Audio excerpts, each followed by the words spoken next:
I've been sending this to my parents. I've been sending this to my family. I'm proud of the work I've done. And they all just go, oh my God. Unfortunately, the Heated Rivalry fandom is no stranger to landing themselves in some hot water. Over their essentially less than a year of existence, they've already managed to make their internet presence known, and not always for good reasons. You might remember just last month, both Hudson and Francois had to go out of their way to post to their Instagrams, condemning a wave of people who claim to be fans of the show. Yet we're pitting real cast members against each other and spewing a bunch of insensitive rhetoric on their fan pages, which is just insane to me. Like, how can you create an entire alternate identity about loving a gay hockey romance and also be doing homophobic things at the same time? Make it make sense. To add on to that, since the beginning of this year, the Heated Rivalry fanfiction community has also been under a bit of scrutiny with AI accusations running rampant. This has caused a lot of infighting, as some people were quick to point fingers and compile as much of what they believe to be quote-unquote evidence that certain fic writers were using AI. On the other hand, many people condemned this behavior, stating that it's harmful to be throwing around AI accusations like this because there is no foolproof way to prove that, and this will only end up deterring people from writing at all out of fear that using one too many M-dashes is gonna get them cancelled. And as an M-dash lover myself, I do personally agree with that sentiment. As much as I don't support generative AI, I also don't condone this sort of witch hunt fad thing that's happening at the moment, not just in the Heated Rivalry fandom, but across all fan fictions and even in published works, just writing in general really, which for the most part consists of people taking other people's work without their consent and feeding it into an AI detector, which is just also AI. And a lot of the time people do this because they're looking for validation in their opinion, since they didn't end up liking that story or they don't like the author's writing style or whatever. It just, to me, is very much a holier than thou approach that ends up hurting everyone in the long run. Due to the rapid growth of the Heated Rivalry fandom, several fanfictions written by real people were being screenshotted out of context and posted to Twitter, where users would flood to the comments and harass the writer and belittle everything about their story and their writing style. And this led many authors to either temporarily or permanently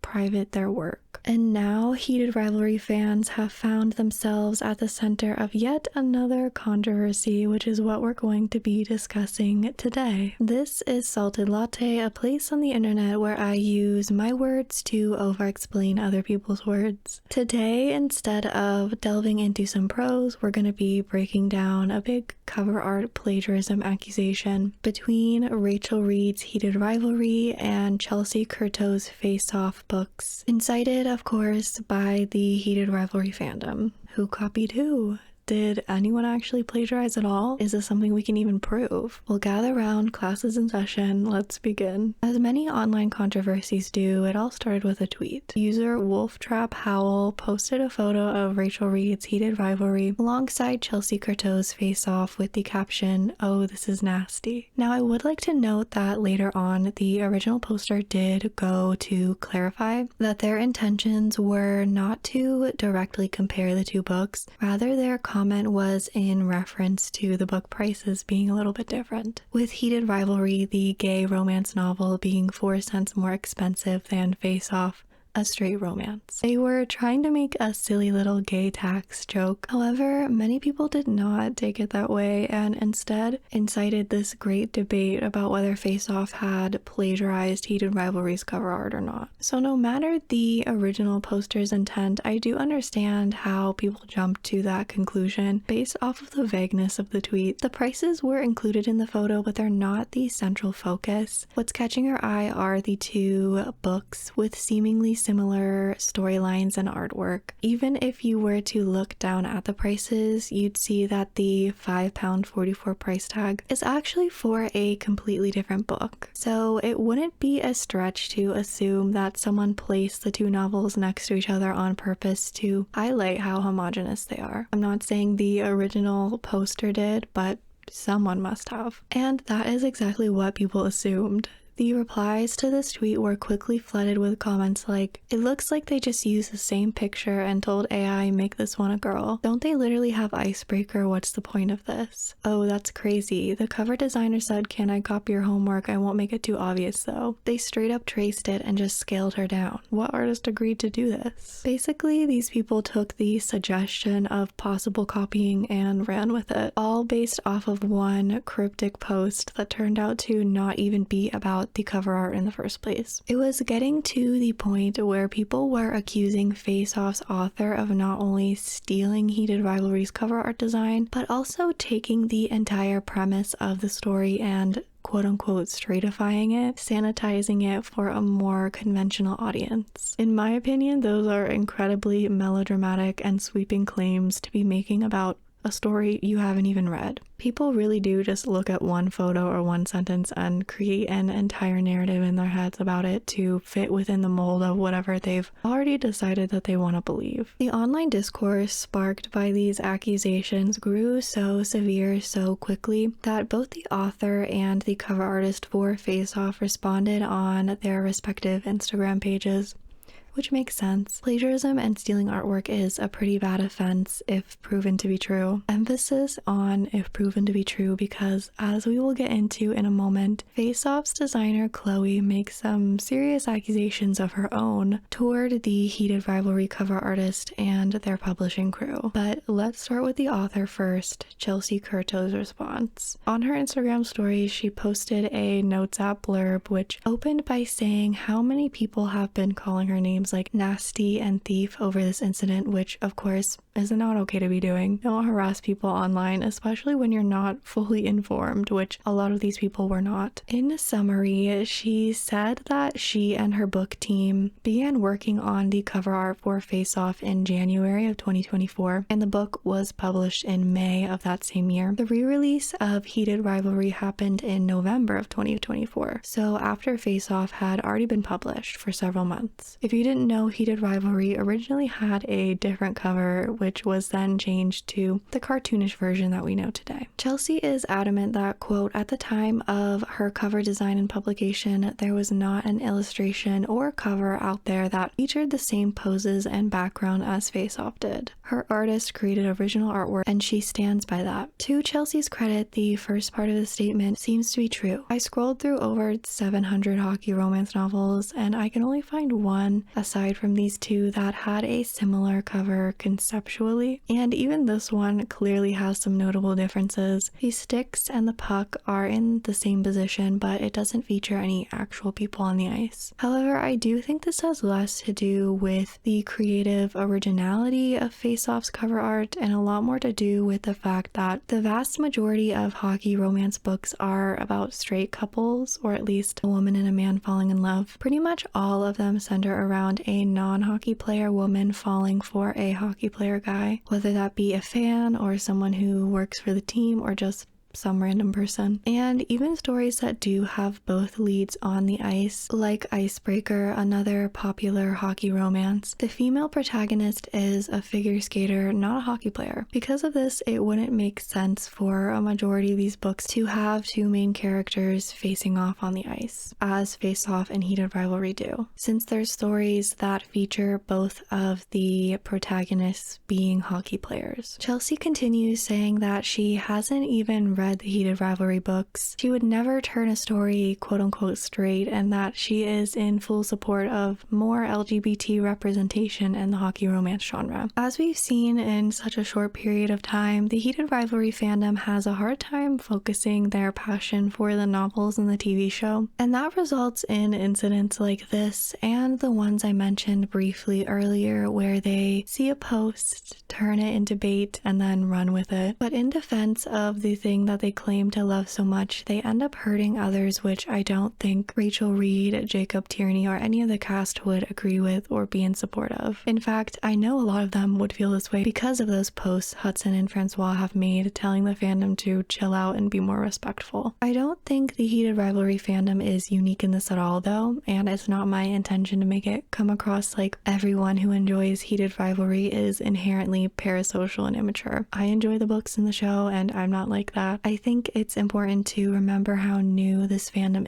is. Heated Rivalry recently only blew up like 6 months ago. It's still in its infancy stages, and because it was so widely well received, now you have a lot of people who are newer to the concept of fandom, or a lot of younger people for whom this is their first real dive into online fandom culture. So they don't always have a strong grasp on the social rules and decorum needed to navigate these spaces. I'm not saying any of this to excuse these people's actions. Rather, I'm bringing this up as a reminder to those of us that have been entrenched in fandom and internet culture for a while. We were also loud and wrong too at one point. Just because young people are now growing up with the internet doesn't mean that they inherently know how to navigate it. I think we forget that sometimes as well. And I'm gonna be generous here and assume that many of these people are young. If they're not, that's a whole other problem. Chelsea ends her statement by saying that this is all that she has to say for now, and she plans on taking a short social media break since this influx of unexpected negative attention is a lot for her to handle. Now, Chelsea was not the only one to put out a response. The Face Off cover designer and artist named Chloe also posted an Instagram reel addressing these accusations, and her response definitely had a more accusatory tone toward the Heated Rivalry cover designer. She reiterated what Chelsea said in her post, which was that the Face Off cover was created and revealed before Heated Rivalries was, that she would never, quote, trace another artist's work and give it to a publisher or an author. And she also says she's happy for the success of Heated Rivalry and what that means for queer love stories. But here's where things get a little bit different. Okay, so this is a video I really did not want to have to make, but here we are. Face Off by Chelsea Curto was picked up for traditional publishing. Yay. But with her covers being displayed in stores next to Heated Rivalry, people are starting to get nasty, and I wanted to clear something up. The cover that I created for Chelsea existed long before the Heated Rivalry cover. Chelsea and I started working on her cover for Face Off in January of 2024, and then it was revealed May 18th of 2024, and then self-published on May 30th. Heated Rivalry's illustrated cover was revealed October 4th, 2024, and published November 26th. When both Chelsea and I saw this, we contacted my illustration agency to try and handle this behind the scenes. There was little to no legal recourse that we had. I chose not to make a comment about this online because I've been struggling with chronic illness, and social stress really causes my symptoms to flare. Please don't get me wrong. I'm very excited and happy that Heated Rivalry's story and Rachel Reid found success and opened the door for more queer love stories to gain attention and adaptations. I want to be clear. My frustrations in this situation are not directed at Heated Rivalry, its story, or its author. They're with the illustrator, art team, and publisher that let this happen. When I heard that Chelsea was being picked up for traditional publishing, I was excited, but I was also afraid that this would happen. I would never trace another artist's work and give it to a publisher or author. My work was traced and then given an international audience, and Chelsea and I couldn't do anything to change that, despite the fact that the cover was hers first. If you're an artist, please don't trace another's work.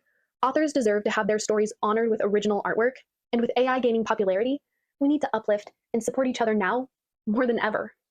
Okay, So she's pulling an Uno reverse here and saying, you're all calling me out for plagiarism when it's actually my work that's been plagiarized. In response to this response, Chloe received an influx of comments stating that this facing off hockey pose is an incredibly common position and that perhaps nobody copied anyone here. Maybe this was simply a coincidence, but Chloe doubles down, replying to several of these ponderings that she and the author overlapped the two cover images and the lines match up in her words perfectly, which couldn't have happened by these designers happening to use the same or a similar reference photo. It could only happen if Chloe's cover was traced and stolen. But then at the same time that she's making these serious accusations and doubling down on them, she was also liking other comments under her post that said that this situation was unimportant, and at this rate everybody needs to be getting permission from the NHL for their hockey references. So to me that feels a little bit contradictory, to be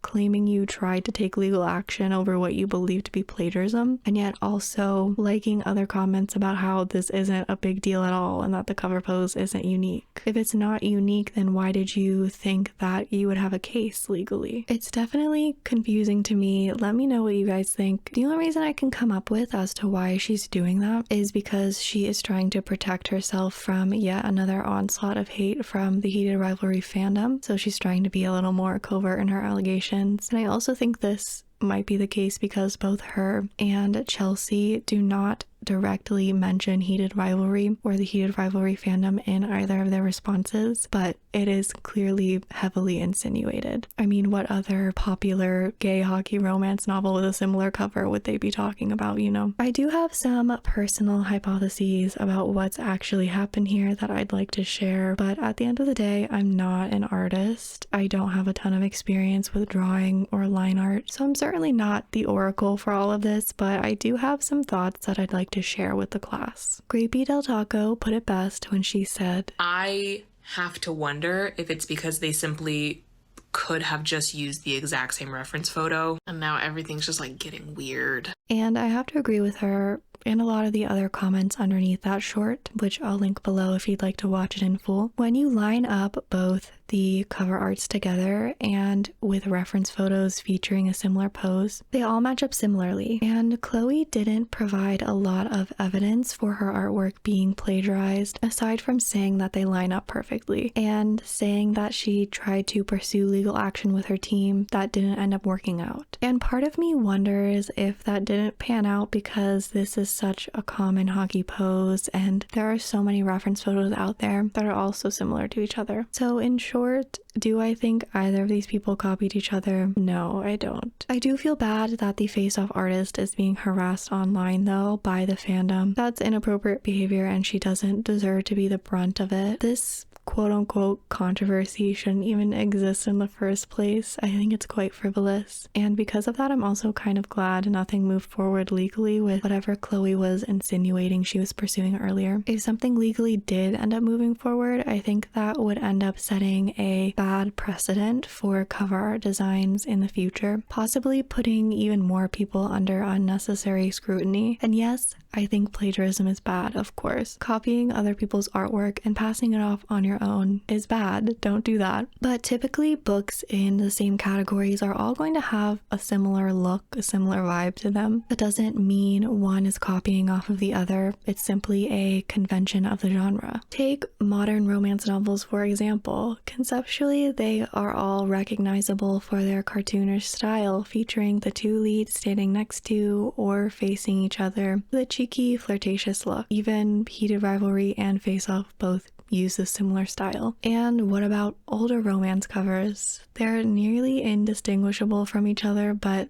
that's because they're all utilizing the clinch cover art style. Or even mystery thrillers. All of these books feature a woman in a red coat facing away from the front, standing in some kind of murky setting. Does that mean that they're copying each other? No. All of these authors and cover artists are simply using the current trending branding of their genre to help the right audiences easily identify their story as something they'd probably enjoy reading. When we live in a world where one vague tweet causes an uproar of misplaced anger and hard to prove accusations, I can't help but feel as though creating more legal restrictions for book covers and artistic styles would end in a battle of semantics and serve to help absolutely no one except people who like to argue online. As always, feel free to comment your thoughts and your opinions on these plagiarism accusations or any of the other controversies the Heated Rivalry fandom has been at the scene of that I may have missed. I always like reading through them. Again, this is no ill will or hate toward Heated Rivalry fans over there. I was in the trenches of the Dan and Phil fandom as a teenager. I know how it can get sometimes, okay? And of course, I'd love it if you liked and subscribed to the channel. Like I said at the beginning of this video, over here at Salted Latte, I love to dive into and dissect other people's words through all kinds of mediums, book, fan fiction, TV, film, album, anything I'm interested in, really. I'm currently finishing up a Zara Larsson Midnight Sun lyrical breakdown in anticipation of the deluxe remix album she's dropping soon. And I'm also just finishing up rereading my way through The Fault in Our Stars to see if it's actually held up or maybe we were all just 13 and a little angsty. Who knows? I guess we'll find out soon though. But that's all I have to say for now. I'll talk to you all soon. Goodbye.